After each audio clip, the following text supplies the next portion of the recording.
Y la última pregunta, que es diferente para cada uno. Antonio Garrigues recibió en Santo Domingo de Silos el premio de líder humanista por su ética, lo cual dice mucho. Despacho de abogados, ética, fundador y nombre, que pone el nombre. ¿Qué valor práctico real le dais a la ética en este caso? Pues muchísimo, muchísimo. Muchísimo. Y lo digo también muchas veces, porque es así. Es decir, la ética para nosotros es una de nuestras piezas claves en nuestro trabajo, nuestra manera de ser y nuestra manera de funcionar. Es decir, como dice Antonio Garrigues, al final ser ético, o sea, hay que hacer lo que hay que hacer y no hay que hacer lo que no hay que hacer, y ya está. Y eso se dice pronto, pero luego es verdad que tiene que calar en la organización, filtrarse y también ser capaces de poner todos los instrumentos en este mundo tan complejo en el que todos vivimos, porque es un mundo tan complejo, con tantas relaciones, con tantas intersecciones, con tantas interferencias de tantas cosas, ser capaces de encontrar el camino y encontrar el camino adecuado. Y eso también, desde nosotros tenemos un código ético dentro de que lo recibe cada una de las personas que se incorporan a nuestra organización, e insistimos muchísimo en el comportamiento ético de todos nuestros abogados, desde el más junior hasta el socio, ¿no?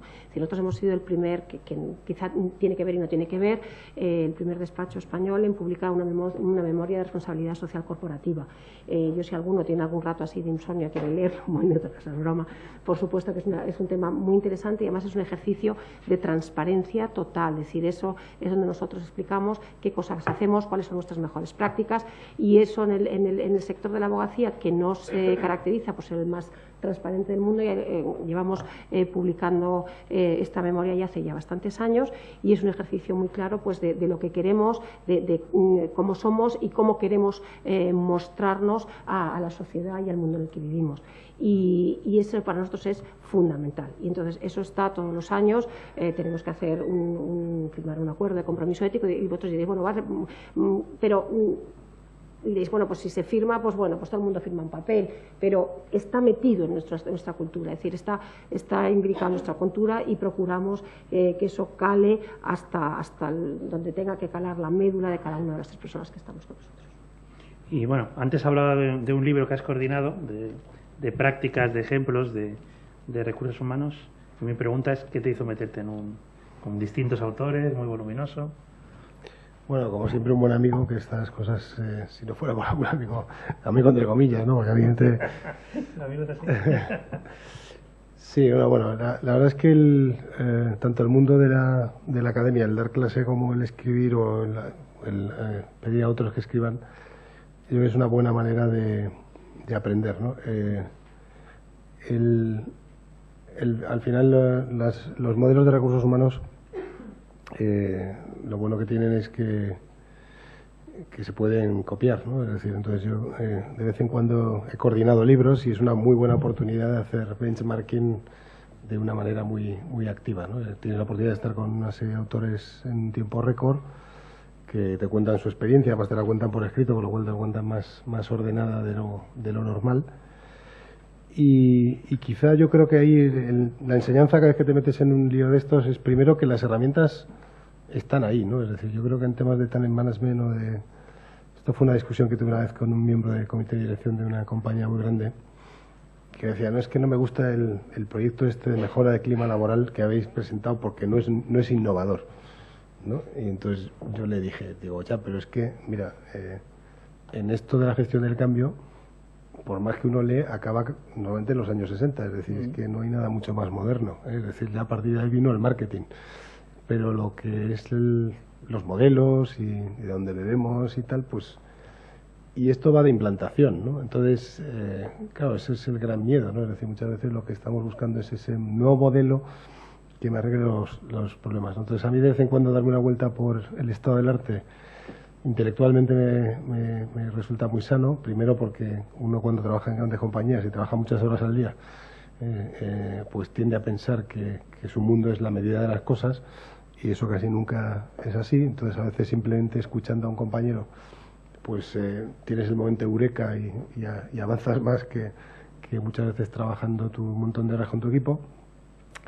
Y yo diría que en esas experiencias lo relevante son dos cosas. Una es adaptar las herramientas que a otros les han ido bien a tu cultura, que a veces es lo complicado, ¿eh? Dices, bueno, es que esto aquí no funciona, ¿no? Además es la frase típica defensiva, dice, esto en Iberia no funciona, funciona en IBM, pero en Iberia no.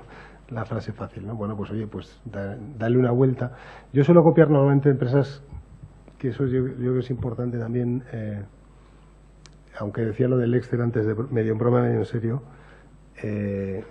mi doctorado es en banca y bolsa y yo creo que, como don Emilio Botín dice, lo que no son cuentas son cuentos, ¿no? Entonces, cuando uno mira modelos de recursos humanos o modelos de cambio organizativo, yo intento mirar compañías que les va bien financieramente. Porque claro, buenos modelos de gestión de recursos humanos que te lleven a la quiebra tampoco te valen, ¿no? Es decir, y al final tiene que ser las dos cosas. Lo que pasa es que si observas un poquito las mejores prácticas, en línea con lo que decía antes Juan Carlos, hay una serie de mínimos estándar que en un montón de países lo son y en el nuestro no. Y eso es un problema. Es decir, una entrevista de evaluación del desempeño sistemática es un mínimo estándar en cualquier compañía de cierto nivel, de cualquier economía, de los que están por encima de nosotros en calidad directiva. El que los consejos, los nombramientos y retribuciones se miren con más profundidad, pues es un estándar. El que haya cada día más, pues si no es un talent grid, alguna manera de valorar el talento que no sea exclusivamente que dependas en tu carrera de tu departamento, pues cada día más es un estándar.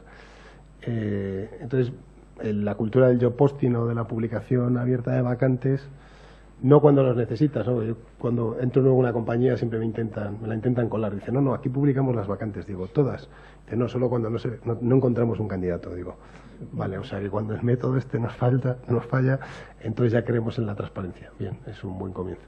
Entonces, bueno, yo creo que en la enseñanza cuando miras, pues eso, en este caso 20 y tantas experiencias, es que hay una serie de mínimos comunes que tienen las empresas que van bien. Entonces, muchas veces estamos hablando de innovación disruptiva, yo dentro del club me tocó desarrollar hace ya muchos años, hace una década o más, un marco de capital humano emprendedor, es decir, que yo creo que es un tema que, por cierto, está ahí, hecho hace más de 10 años y con poco éxito entre los políticos de distintos colores en su momento. Y que bueno, ahora está muy de moda, pero luego de repente tampoco nos lo queremos. Y yo creo que hay innovaciones que a lo mejor no las vemos como innovaciones, que son mucho más sencillas. Es, oiga, haga usted lo mínimo. Y lo mínimo son 6-7 cosas que, por desgracia, no son un estándar, ¿no? Entonces, simplemente con hacer eso yo creo que pegas un salto cualitativo en talent management en la compañía. Simplemente ordenando el tráfico de talento, fomentando la transparencia, fomentando la movilidad. Sobre todo yo creo que la sorda y difícil labor del referee, ¿no? Es decir, claro, el árbitro es un ser que claro, cada vez que sale al campo solo se ve cuando falla. Yo que soy de la ET de Bilbao, ayer en la primera parte pues no nos pillaron 3 penaltis, nada menos, o sea, casi récord mundial, y el primer gol fue en fuera de juego, ¿no? Entonces, claro, cuando el árbitro falla es cuando se ve, cuando acierta pues no se ve. Sin embargo, si luego, como le pasa al Atleti últimamente, nos pitan el penalti y lo fallamos, que es lo que solemos hacer últimamente, luego ganamos, luego ganamos igual, pero en any case, quiere decir que si el jugador falla es un fallo del jugador y no pasa nada. Si el árbitro falla es un fallo garrafal y tal.